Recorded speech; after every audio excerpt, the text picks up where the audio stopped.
Welcome to Marriage Monday with Jeremiah and Savannah Jennings. The Jennings own Growing Green Landscapes and are very happily married. In this podcast, Jeremiah and Savannah discuss the wins, losses, good times, bad times, and everything in between pertaining to owning a business while maintaining a healthy marriage along the way. We hope you enjoy the show. What's going on, everybody? Thank you so much for tuning in to another episode today here on the Growing Green Podcast. This is your host, Jeremiah Jennings, and thank you for joining in for another Marriage Monday. This is actually going to be a fun one. We have a guest interview for you today. Savannah is joining us. Savannah, how you doing tonight? I'm good. Glad to be here. Hopefully everything is going well in y'all's world. We actually have the honor and privilege of having Aaron and Leslie Strunk on tonight, and we are very excited about this. Aaron, we've chatted for quite a couple years, probably, honestly, maybe a year or two over Instagram, and kind of grown a friendship there. And then we get to see each other at all these events. And recently at Equip, hung out a little bit with you and your wife, and that was a really fun time. So how y'all doing tonight?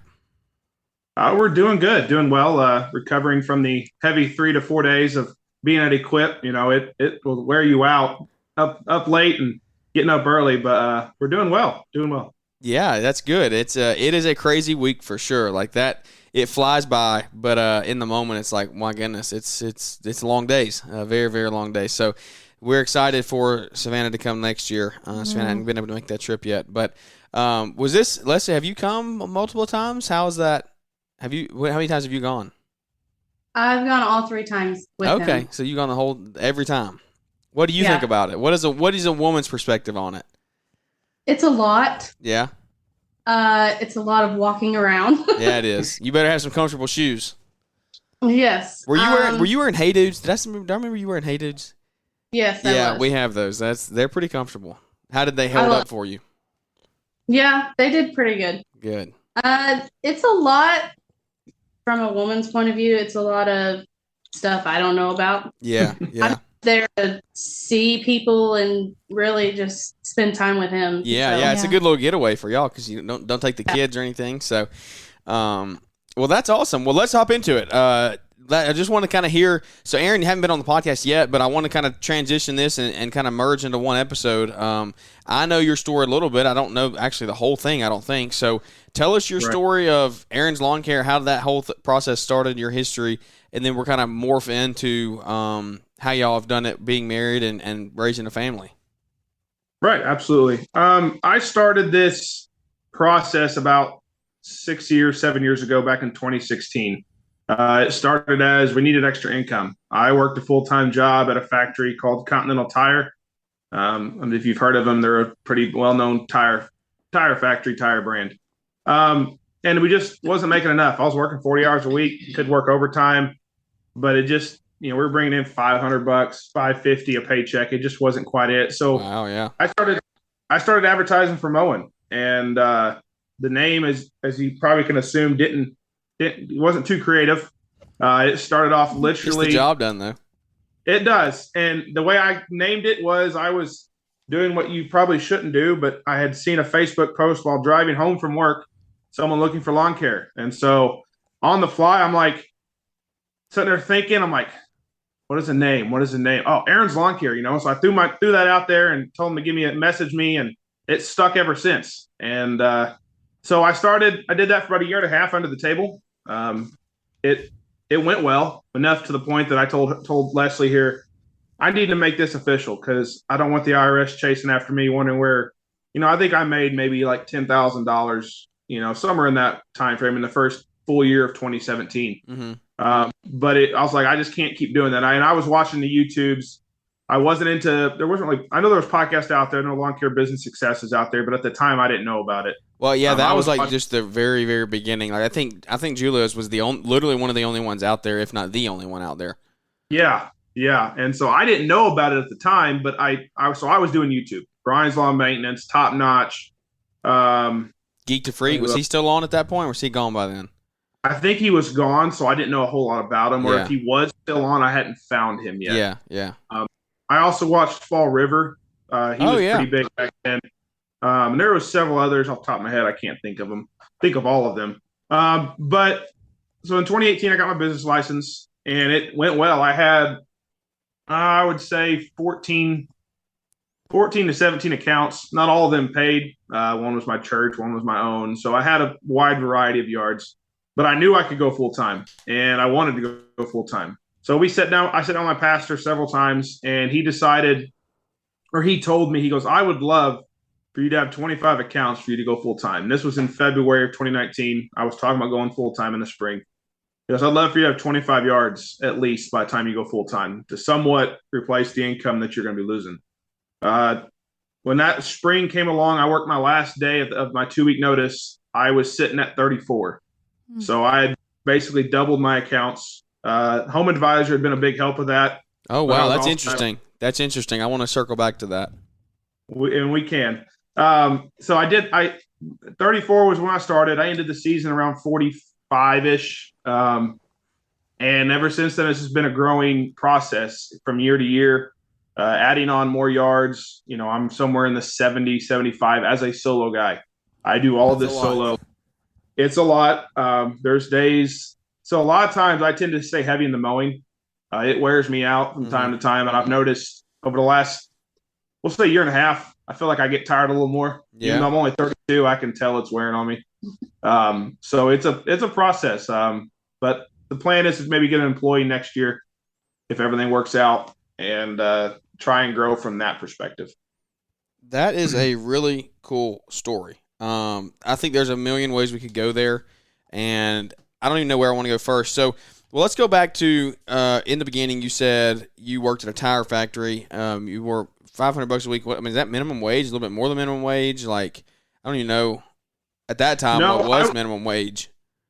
I was making, I guess you would say, double minimum wage. I was making good money. Okay. 20 to 20. I think I was making $20, $21 an hour. But you took out insurance. The insurance was really well. We chose the highest. You had the 401k, and then, of course, I live in the state of Illinois, and taxes are a lot. Really? So Really? They hit you with the taxes in Illinois. It's pretty good. So Need to move to the sunny state of Florida where you don't pay any income tax. that'd be ideal. That's for sure. Well, so Leslie, were you working at that point? Were you working full time? Have you always worked? What was that whole? What did that look like? I have not worked in about 9.5 years. Okay. I started working a few weeks ago, actually. Yeah. I did not work then. I was a stay-at-home mom when we had our first girl. Wow. Our first child. We decided that I was going to stay home. He wanted that. I wanted that. And it just worked. It was hard at times. There was, like I tell other people, it's a lot of sacrifice, but it was one of the best things that you could have ever done. Yeah, no, I think that's interesting. I know I saw you and Liz talking a lot at Equip. I think she's a stay-at-home mom too, so I think she can relate to that. Brian and Liz Fullerton. Brian does some really good things to be able to allow her to stay at home. We're kind of in the process of trying to get to that point of where Savannah can stay at home full time. How did that look for y'all? You say sacrifices. What kind? Are we talking like financial sacrifices? Obviously, I know you sacrifice time with Aaron because, like, if he's out all day being sole breadwinner, then it's like, well, he's going to spend a lot of his time out mowing. Like, and there's a lot of sacrifices involved there. How did y'all kind of combat that and work through the process of, hey, I'm quitting this job, I'm part-time, then I go full-time into it. There's a lot of time spent away from each other. You have the kids at home by yourself. I know that's a lot. Like, Savannah can attest to that. Yeah, we're learning. I just have one. Yeah. So, like, I mean, just walk us through the process of that whole journey. Well, I really don't know how to explain it. Either one of you, and either one of you, Aaron. If you want to talk about your side of it, either way, I just think it's cool because it's a unique story that you had a kid and you were automatically a first stay-at-home mom, and I think that's cool that y'all set that up in your belief system, like what your conviction, whatever you want to call it, like that was your desire, and you stuck through it even through the hard times. My mindset originally behind her coming to be a stay-at-home mom was you have to pay for daycare. And at the time, the jobs that she had been working at McDonald's, so it wasn't like it was, I think she'd worked in the bank at past, but she wasn't working a job that necessarily paid a bunch of money. Yeah. So it was one of those things. Do we send them to daycare? Let's say she brings home every 2 weeks, $400 to $500, at best for, McDonald's, if that's where she went. Yeah. You're going to pay anywhere from 20 to, back then it may have been 15 to 20. I don't know what the I think rates it was are. only I think it was actually 25. 20, so it's still $25 per day. That's per kid. And Yeah. even if we had one, that's still $25 a day. You know, that's $250 a week. Yeah. You know, basically, if you were to do that each week, you're talking that's potentially, you know, $500 every 2 weeks. Yeah. Yeah. And what if she ain't even clearing the money it cost us to put them in daycare, and we're just back at square one? Yeah. So my mindset originally was, there's no point in spending money that we don't have to. Yeah. Unless she had a great opportunity, you know, she had a career. I know Savannah's in nursing and things like that, so that's a little different. But you know, it wasn't like she had a big major career when we had our first child. Mind you, I had only been here for like 3 years because I lived in Missouri most of my life. So when about a year before we got married is when I moved here to Illinois. Oh, wow. And how did y'all meet? that's a story. So then, like, with me, I always wanted to be a stay-at-home mom. I've always loved babies. Yeah. So, like, it would have been, like, torment for me as for a lot of women to leave their babies after they're born and stuff. So for me, it was definitely the whole don't want to pay for daycare thing because it's so much. But yeah, also it's one of those things that if I had the chance to do it, I was definitely going to do it. Yeah. Yeah. No, go ahead. Go ahead. No. Go ahead. I was just going to say. I was going to say how we met to kind of tie that end up is my buddy's sister met her cousin online. And they got married over time and moved to where he lived. And at the time she was actually living with them. And so they used to come over regularly for holidays and different things to come back to spend time with my buddy's family. And so in one of the times they came over, they brought her with. And we didn't talk at first, but over time we did. So the rest is history. Yes, the rest is history. I hear you. That's really cool. No, I think the daycare thing is that's a topic that probably isn't talked about enough because there's a financial side to it, but then not only like it's kind of like the conversation of homeschool versus public school. Like you're sending your kids off to be raised by somebody else, essentially. Yeah. And you're paying a lot of money to do it as well. Yeah. So if you're not walking away from a career that you're in love with, then why would you? I mean, you're gonna. And especially like if you're just paying for the kids to go to daycare, essentially, then it's like, why not? I like that and I admire that from y'all on that end. Absolutely. It's when it comes to other people raising children, like, you know, my sister-in-law and brother-in-law, they send their child to daycare. Yeah. And obviously a lot of people do.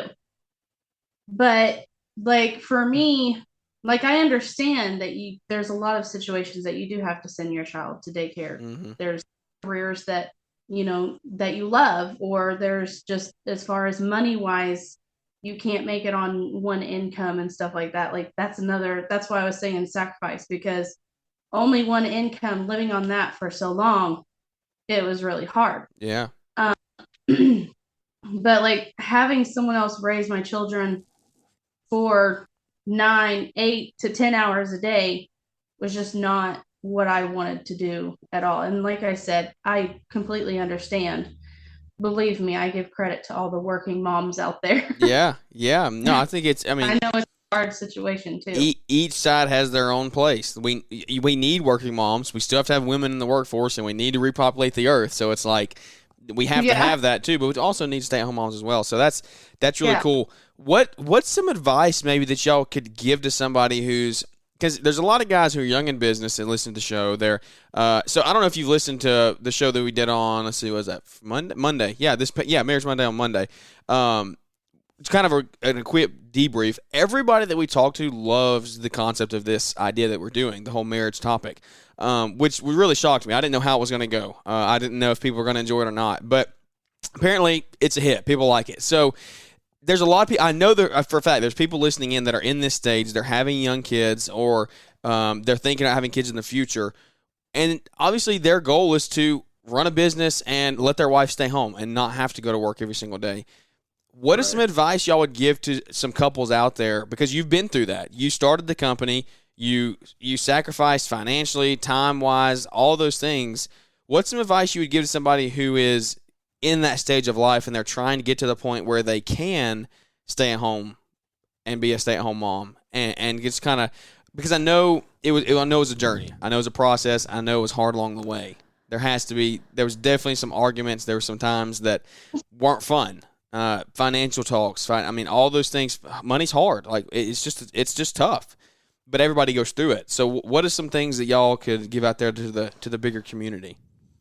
Do you want me to start? I guess. Yeah. Okay. I would have to say it's not as hard as it would look. I would say that it's going to seem like it's extremely hard. It's going to seem like you have lost, depending on how much the spouse is working, whether it's the husband that's going to stay home, or maybe, or I say maybe it's the mom staying home, or maybe you, the husband, maybe you're the one that's going to stay home and the wife, the mother's going to work. It's not near as hard as it looks, especially if you were all on the same page. I would not say, hey, I'm going to stay home and you're going to continue to work and that's how it's going to be. That's not the way to approach it. You want to be able, you need to take the time to sit down and be like, hey, this is what I'm thinking. You maybe even have a breakdown of where your income's at. How much are you spending for the childcare? How much is left over? What kind of stress is it bringing in? You really need to go over the ins and the outs of the possibility of being a stay-at-home mom or stay-at-home dad. Don't take it. Don't just go into it blindsided. Definitely put some thought into it. And as for us, know your numbers. Yes, know your numbers. And also another thing too is pray about it. Yeah, I know you're big on faith, and so are we. And it's one of those things you can't go if you have any kind of faith, any kind of religious mindset, you can't go through life without asking God, how should we do this? How should we approach this? Give us the direction that we need to go. Yeah, I agree. When it comes to making sure that both of you are on the same page, making sure that, to be honest, you have to be honest with each other. If you go into this, if I was to go into this saying that, yeah, I want to stay home with the babies, but yet in some ways I didn't really want to, then in the end, it's going to just there's some tension that's going to be brought up. Yeah. Yes. Correct. And the same with him. If I was saying I really wanted to stay home, and he was kind of like, yeah, I don't know, that's still like, you have to be on the same page. You have to have all your numbers and ducks in a row, really. And it's not easy. You still every day, or not every day, hopefully. But every once in a while you get in arguments and stuff like that and tiffs about some stuff. Obviously, finances are always a tough subject in marriages and stuff like that.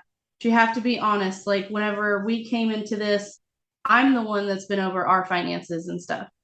So, like, when I would get really stressed, there was a lot of times, sometimes I wouldn't say anything, but then sometimes it would just like kind of build up and I'm like, okay, then I would just kind of break down and tell him everything. And, it's hard. And it's, just in the end, you have to be on the same page about it and everything else will work out about it.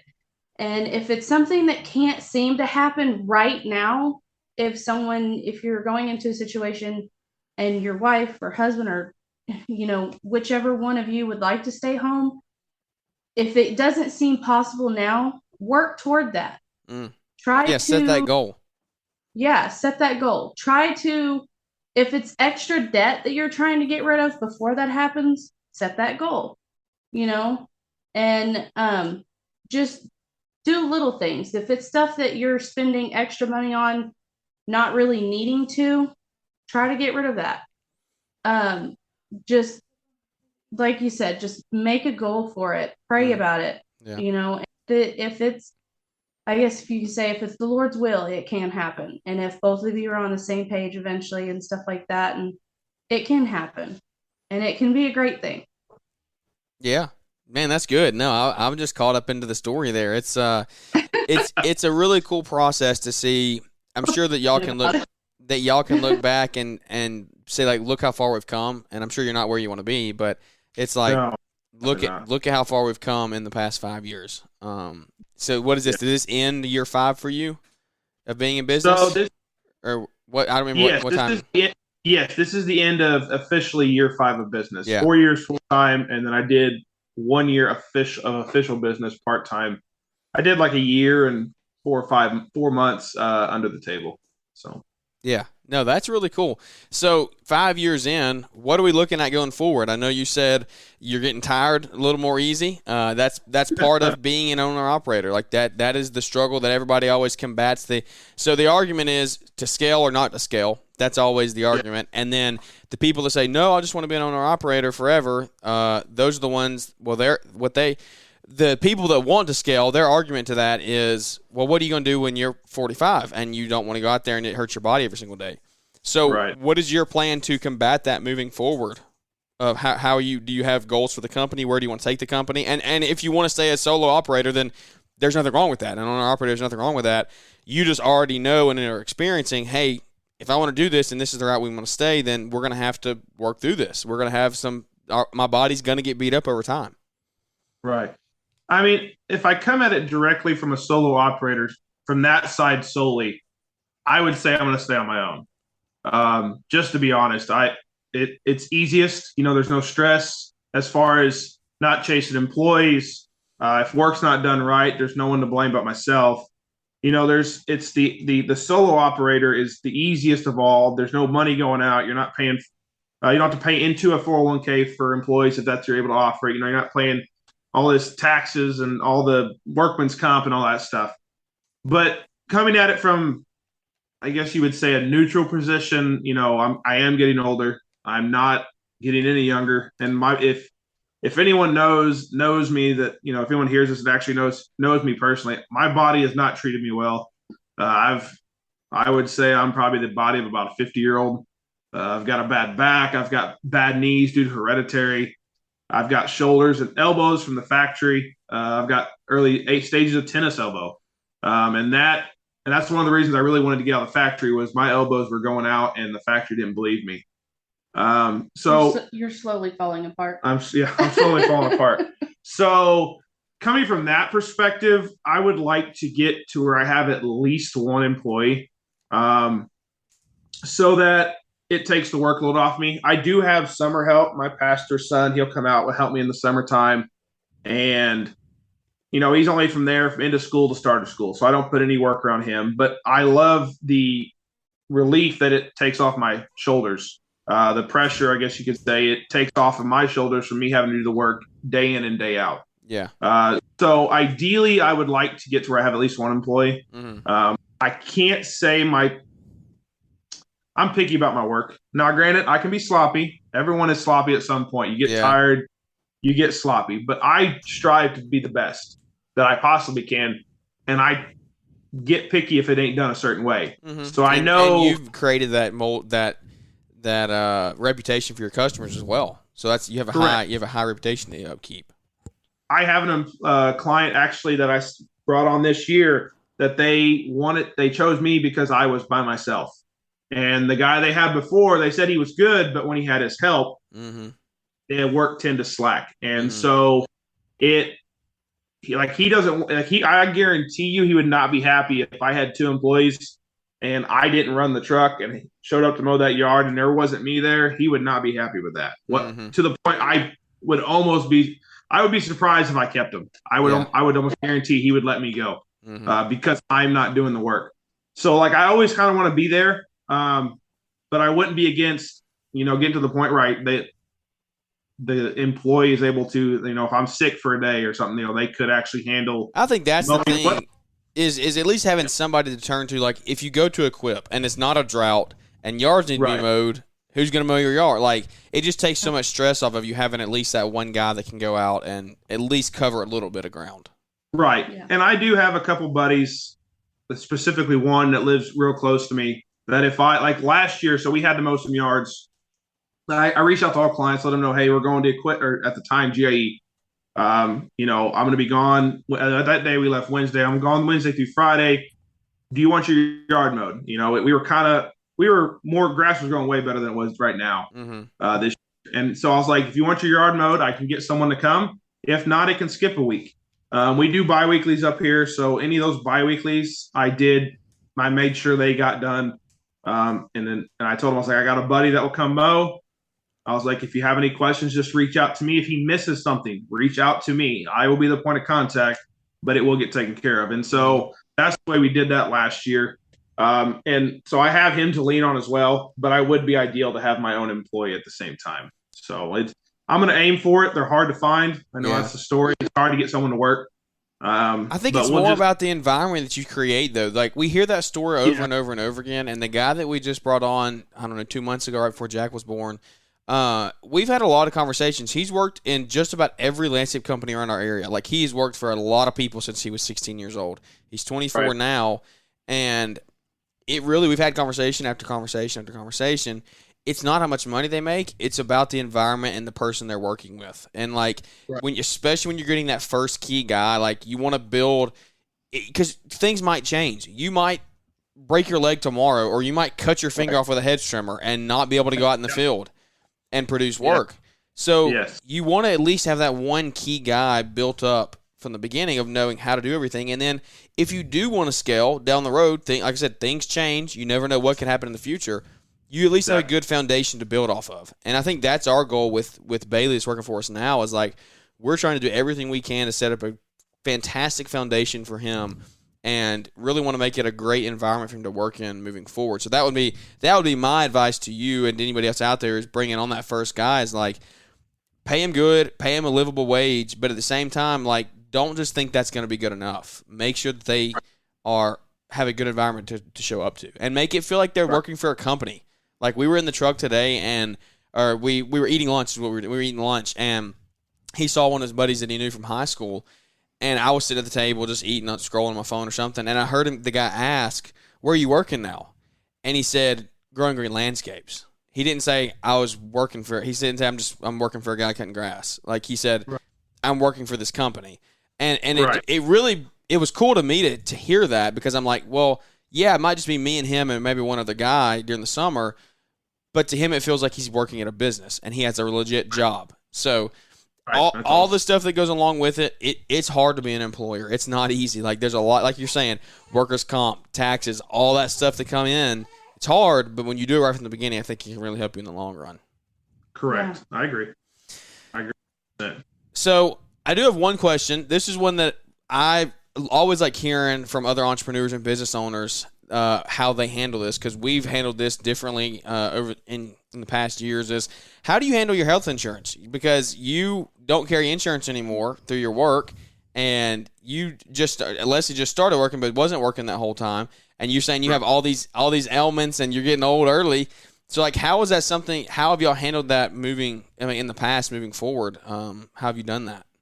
Just because other people always ask and are looking for advice, and even if it's you didn't carry a health insurance, like, people, that's a very common thing too. So I was just curious to see how y'all did that.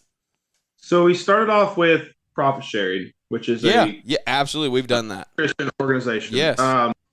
MediShare. Yeah, MediShare. MediShare kept me afloat when I cut my fingers off, so I can't talk good enough about them.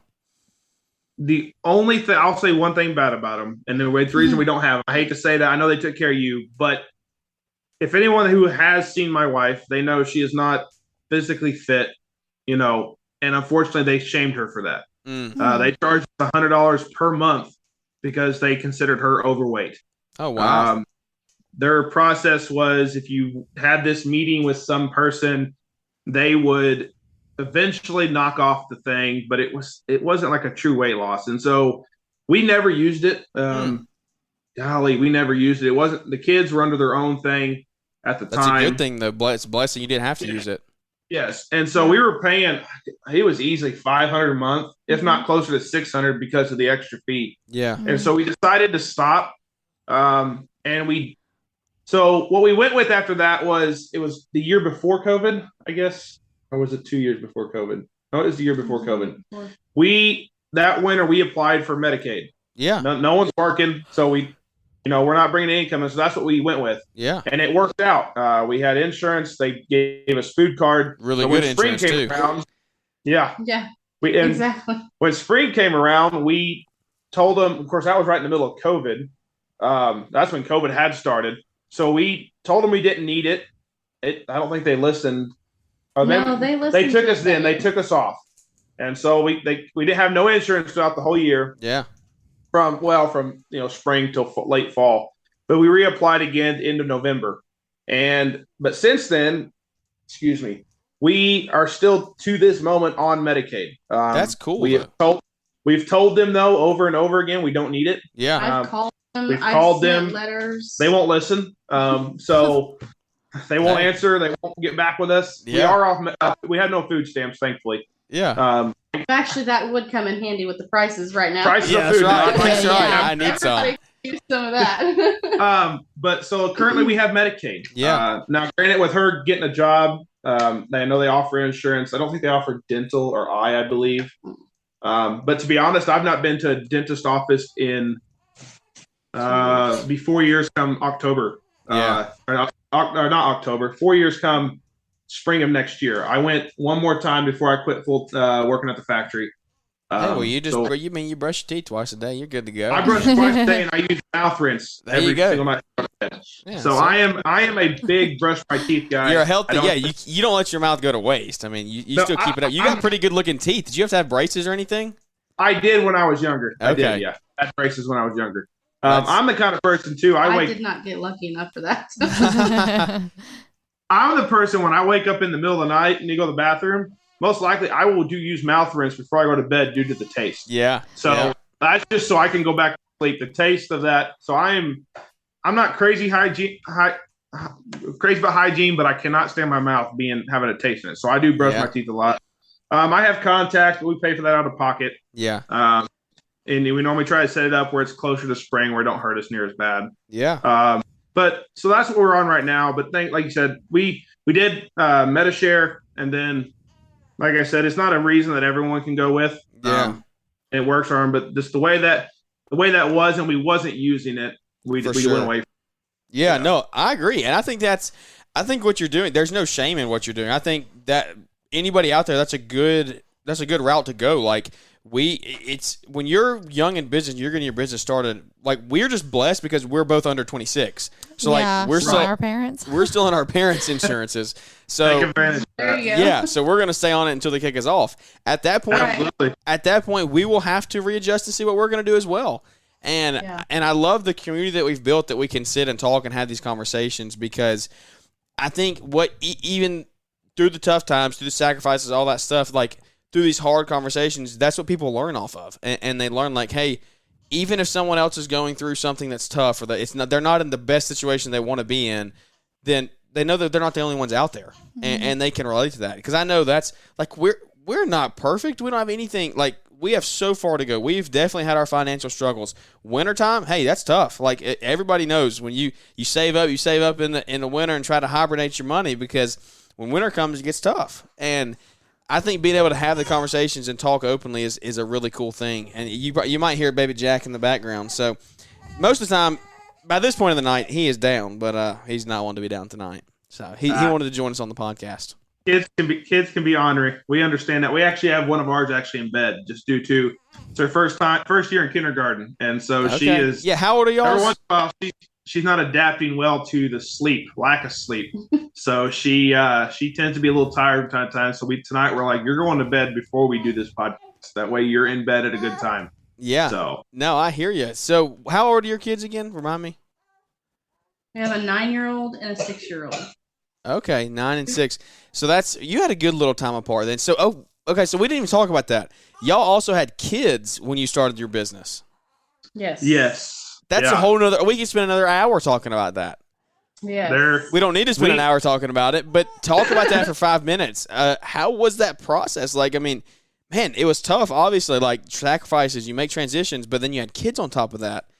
Man, Yes. I mean, does that just add to it? Does that add to the devotion that you had? Like, what did that look like?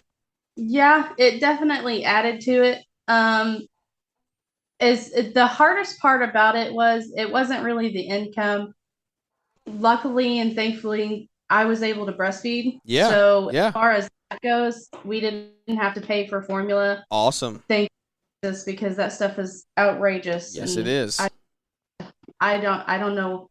And it's not like I wanted to breastfeed, but also one of those things, if it wasn't going to work out, it wasn't going to work out. That's right. It just it goes how it goes. We know how that is. When it comes to formula, it's expensive, but you just kind of make it into your budget just like you do any other thing. Yeah. It's automatic budget. That's not one thing that you slack up on. So that was one thing that we didn't have to, that extra expense. But the hardest thing about it is when we had our first Zoe, he was working weekends and then the first 2 days of the week off also. So like on Friday nights, Saturday nights, he'd work at night. 12 hours. 12 hours. And then on Mondays and Tuesdays, he would work in the evenings. So there was that weekend hours at night. There was a lot of times, which he didn't do much at night because, I breastfed. So what was he going to do? And he sleeps like a rock anyway. So. Hey. Yeah, I've learned that about Jeremiah too. Heavy sleeper over here. Act like that. Yeah. Don't throw him under the bus that way. The day after I had our first one, he's gonna be like, "Oh Lord." Not this story. Brand new mom. Look, somebody out there is going to learn from this, so it needs to be shared, Aaron. Yeah. Admit your faults.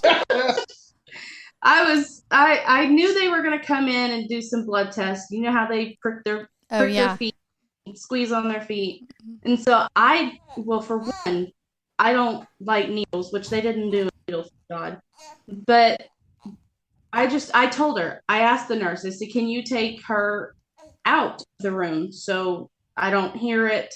It doesn't stress me out. And so she's like, oh, honey, you'll be just fine. So she did it, and she did it for like 30 minutes. What was I doing? This little Probably girl, asleep. He was dead asleep. He's like, I mean, dead asleep. He's like, babe, when she comes in here, just wake me up. I'm like, okay. Yeah, sure. So I'm like, babe. Like, I was crying. I was like yelling. I was throwing stuff. Oh, no. Things, like, crying. And the nurse is like, oh, honey, it's okay. And I was like, no, it's not. You're hurting my baby. Yeah, you're killing her. Yeah. So I was so mad. And then everything was said and done after it was all quiet. He woke up. I was so mad at him. And he's like, what is wrong? And I was like, wake up. That happened several nights. When I was breastfeeding and I would be stuck in a room and I would have forgotten something or needed something and I would scream his name, like, yelling. I would call him on his phone. Nothing. Dead to the world. And I'm like, well, okay. I guess I'm on my own.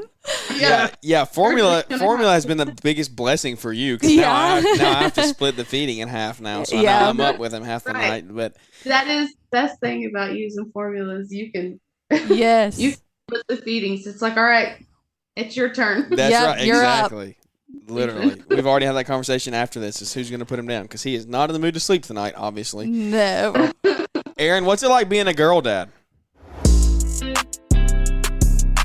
The Lawntrepreneur Academy is your online destination for learning how to grow a successful lawn and landscaping company. Hi, this is Scott from New Jersey. I just want to say that Brian puts out some great content. Definitely has helped me grow my lawn and landscape business. Just finished my 4th or 5th coaching call with Brian, and every time I get off a call, I'm definitely ready to go out there and crush it. I also just recently purchased the whole ball of wax from Lawntrepreneur Academy. Loving all the content. Brian's definitely out there looking out for our best interest and trying to help us grow a bigger and better business. The link is in the show description. Make your business as successful as possible with training and resources from the Lawntrepreneur Academy. Man, that's a good question. Where do I go? Because I want one really bad. I wanted a boy, but I need a girl next. So Give some advice Well- here for all them dads that want to be a girl dad. It's sweet, but I'm one thing I've noticed is I'm starting to get to a point where I can't help them as much. To an extent my oldest is 9. We're not to that stage yet, but it's trying to give them privacy. Yeah. But up until that point, they've always been like I love demolition derbies, so they go with me. They love them. It's crazy. These girls, they love being outside. They love getting dirty. They don't care. They like the mowers. They love the mowers. And so I've had to adapt as a dad of 2 girls. You find a defense you didn't realize you had when you got to take them to the bathroom. Yeah. You got to go to the bathroom, and it's like, oh, snap. You know what men's restrooms look like. Especially at fairs or stuff like that, the toilets are the worst. I think that's the hardest thing about being a girl dad. Yeah, I and never the girl thought about that. Yeah. And so now recently, the last year and a half, I try to let them go to the female bathrooms. I let them go in there by themselves. It's cleaner. And stand guard. There's plenty of women in there, and I let them go together. But then what the issue is when I have to go, they got to stand outside by themselves. Yeah. You as a father are trying to figure out what to do. How do I go to the bathroom? And it's only 30 seconds for a man, but it's like, that's 30 seconds. Anything can happen. Yeah. Yeah. And what I've discovered as a girl dad, you will find a dad that has girls himself. Mm. And the last time I went to one that my wife did not go with, the dad was like, "Hey, I'll watch him. I know exactly what you're going through," because he could tell I needed to go. That's cool. But I didn't know what to do, and so it's challenging as when you're by yourself. You're a little more nervous, especially in today's world. It makes you a little more nervous when you let them go in a bathroom by themselves. And when it comes to walking through the store, walking anywhere, I treat it as normal. I don't get too worried there, but the protection, as far as what I would say is a big importance. I protect them the same as if they were a boy. Now, granted, we don't have a boy, but it's different. That's for sure. Yeah. He can't just say, "Hey, let's get up." This Friday they don't have school. He can't just get them up in the morning and say, "Hey, let's go to the store." Like he had to figure out how to put their hair in a ponytail at least. Like, I'm not picky in any way when it comes to that stuff. I'm just glad that he tries. But I mean, the ponytail is about as far as it goes. That sounds about like me. He's had to learn that and stuff like that.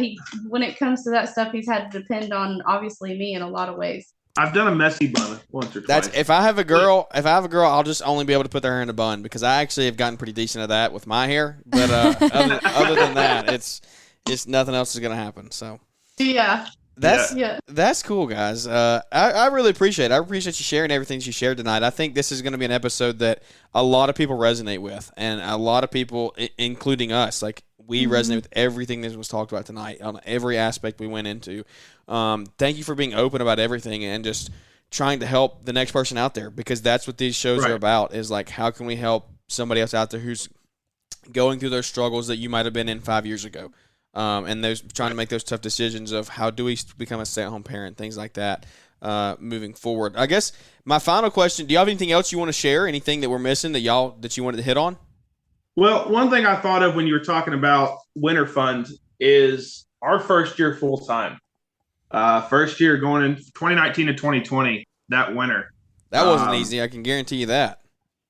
No, and I have mentioned this. I've mentioned this before on Paul's podcast. So if anyone has heard this, well, it never hurts to hear it twice. Yeah. So we went into 2019 winter into the 2020. I guess you could say with no guards on. We just the money's coming in. We're doing this, we're doing that. And before we realized it, and I'll say it like that because it's honestly the truth. Before we realized it, we're like, crap, we got no money coming in. There's really no money. There's nothing left. Put back. Yeah. We still got, it was the end of December, right after Christmas, somewhere in that time frame.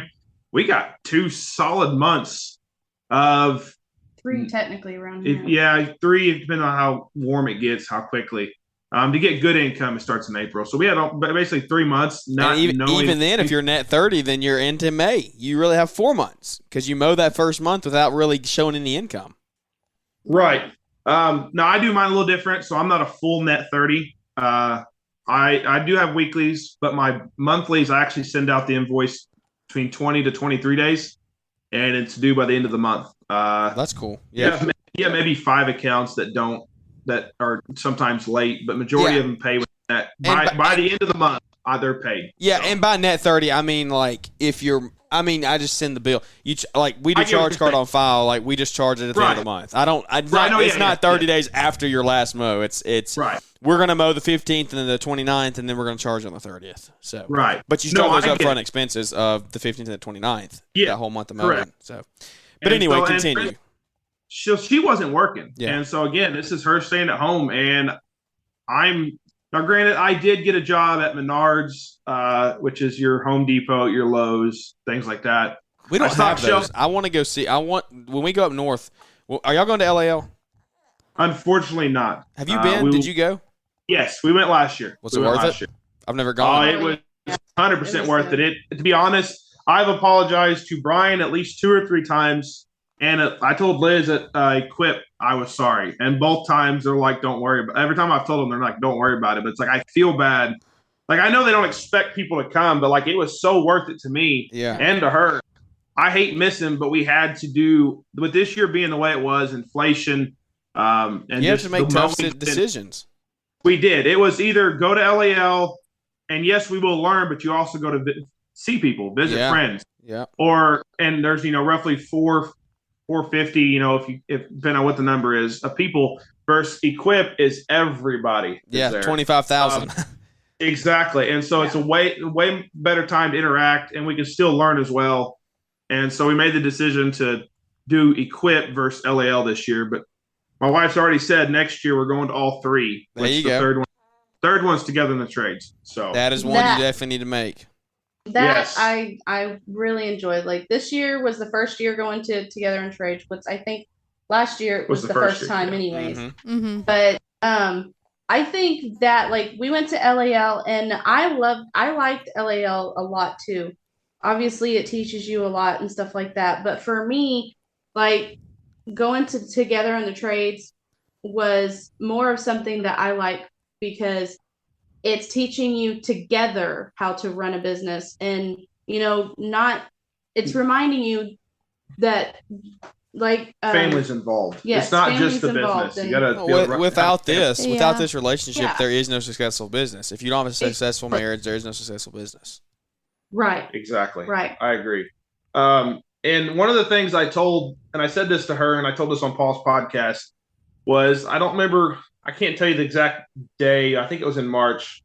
And it may have been later, but I told her after we got through that winter, because we scratched and we crawled. And if we're being honest, we are still to this day digging that hole out that we created. Mm-hmm.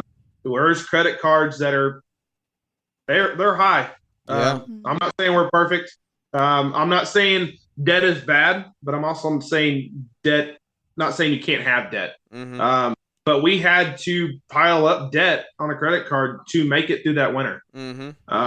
And we've been – the financials of the world is not helping our process out any, but we're still making progress. We're not putting debt on credit card unless we just absolutely have to these days. Yeah. And that's a blessing. But I told her early spring in 2020 that I will never put you through this again. I don't want to – because there was tears, how are we going to pay this bill? How are we going to pay that bill? And I told her I will never put that weight up on your shoulders ever again. She's the one that pays the bills. I bring in the income. She has it set up in a schedule. What week, this week we're paying these bills. The following week we're paying this bills. And it's that same process every single month. And I said, there's no way I'm ever doing that to you again, because I seen the stress that I put on her. Yeah. And I blame myself because I was the main provider. I was the one bringing in the income. I'm the one that brought up the idea of going full time, and I didn't plan far enough ahead. I just went with what was in front of me, and before I realized it, what was in front of me was a cliff, and we were about to go off of it if we didn't. It felt like we were going to go off. Let's put it that way. And there was no turning back. There was nothing we could do besides just try and keep going forward and without going off the edge. Yeah, I think the analogy there that you can use is, as Paul says all the time, is the boat wasn't close enough to the dock. Like you thought you were 50 yards from the shore, but you were 5,000 yards from the shore. Like you were a long way away. And so that is something that we joke around and we say that phrase a lot, like make sure the boat's close to the dock. You need to get the boat close to the dock. Like you need to make sure your stuff is in order before you make that jump. Because there is an aspect of you have faith, you trust the Lord, He's going to take care of you. But at the same time, the Lord also puts responsibility on you to make the right decisions and use some common sense. So I think everything that you talked about there is very key to anybody out there listening, that it's an example of you look at decisions you might have changed, you might have done things a little bit differently, maybe a different timeline, but at the end of it, you stuck to your guns and you made it through, and now look at the other side. Yes. I wouldn't give up what we did going full time. I would change the process from the time I quit till winter time. Yeah. I would change that. My last day I worked was April 26th. I would change the way the income was, what we were doing with income from then until the end of October. Yeah. I would make sure that was different. I would not go into winter. I can't even tell you how we went into winter. I don't know if we had any money back. I've tried to bury that idea of what that was, because it was just it was stressful. I can't imagine. I can't imagine. And so I would still go, if we rewind it back, I'm a glass half full. My wife will commit to this. There's things in my past before I started the lawn care job, that before I met her, that I would not change, even though how bad they was, because I am where I am because of what happened there. Yep. If I go back and change something, is that still going to get me at that same point that I'm at now? Changes your whole life. It changes your trajectory. If I'm not saying I wouldn't still be full-time lawn care, but if I waited another year, what would have happened? I would just change. The only thing I would change going back to 2019 is making sure I put money back. Yeah. And that doesn't change the trajectory overall. That just changes what's available to you when you got to the end of the mowing season. For me. Yeah. I do primarily. You said you try to exit out of your brain and you don't even want to think about it. I think the thing is that you have to look at, and this is going to be kind of the last point here, and we're going to hang the show up with 50 minutes. I don't want to hold y'all much longer tonight. I know you have things to do too, but it's not about the problem that you go through. It's not about the problem that happened. It's about what you associate that with. And if you look back on that situation, you associate, hey, this was tough, but look at where we came because of it, and look at what we got out of it. Like, was going full time a tough decision, and was it a problem? Was it stressful for a year? It was, absolutely. And you still reap the consequences, I guess you could say, of not making the right decisions at the right timing, things like that. But when you associate it with, hey, look at where it's gotten us now, then it makes you look back on that and you're like, well, that wasn't, could we do things differently? Yes, but this overall decision isn't a bad thing. No, I agree. There's and anyone out there that, you've been through where I went through, what we went through, and maybe you're not in lawn care no more because of it. There are consequences for your decisions, and if you're not fully set on it, understand that maybe you are close to the dock. Maybe you're ready, but doesn't mean your first year is not going to be a cakewalk. Yep. And if you're not fully committed, if you go into I want to do this full time, I see everyone else is doing it. Maybe if you come upon a problem, you hit a wall, you got to make sure you're willing to do this. Otherwise, you won't want to continue through, because it's easy to give up. Yeah, you can make a bad decision then and go back on something that you really thought and believed in. Exactly. And so you will be tested, that's for sure. And you got to commit to, as I've said several times, I've been asked, I think Caleb and Brittany asked me that on the they were doing the walkthrough podcast at Equip. Paul asked me the same question, what is the advice you give someone who's just starting out? And I'll tell it here again, give it 100%. Because if you go at it with any kind of question, if you question anything you're doing, it's going to make it 10 times harder to succeed. Yeah. You got to go into it knowing that, hey, I'm going to do this. I'm going to have some issues. I'm going to run into some problems, but this is what I want to do. And you will succeed no matter what. There's different types of success, but you will succeed. Yeah. No, I agree with all that, and everything that you said tonight has been spot on. I think this is going to be, like I said earlier, an episode that everybody takes and walks away from and say, hey, we learned something from that episode. I really appreciate it. It's been fun, but it's been deep at times as well, and I like that. I think that it keeps the audience in tune. When you listen in, it's like, oh, man, this kind of sucks me in. It's a little deep. So I enjoy those type of podcasts. I enjoy listening to things like that and people that I can just level with and know that, like I said, like my biggest thing social media is I don't want to show just the good. I want to show the good and the bad and everything else in between. And that's exactly what we've done here on the show since we started and plan to do here in the future as well. So, where can everybody find you, Aaron? Maybe they want to ask you questions. Maybe they can have some questions about what we talked about tonight, some things they're going through, if they wanted to connect with you and maybe get some advice from y'all moving forward. Absolutely. You can find me on Instagram and on Facebook, both at Aaron's_lawn care. It's a green and white logo. Instagram's commonly for a lot of lawn care guys follow me, but if you want to follow my business page as well, same thing on Facebook. Awesome, man. I really appreciate it. Well, guys, I thank you so much for your time tonight. Thank you for everybody listening in. I hate we won't get to see you at LAL this year, but guys, you heard it here first, like right here in person. They said it was worth it, and it's worth the investment to go. So if you don't have your tickets yet, secure your tickets, secure your spot, because they will run out here in the next couple of weeks. We look forward to seeing some other people there, get some good podcasts while we're there, and just building a bigger community here, like we continue to do here on the podcast, and grow the community one relationship at a time. So without any further ado, I think that is going to wrap this one up. Thank y'all so much for your time tonight. Absolutely. Appreciate you having us on. Absolutely. We look forward to doing it next time. So we are signing off here. Hopefully Jack signs off here real soon and gets to sleep. And we look forward to catching up with everybody here on the next episode.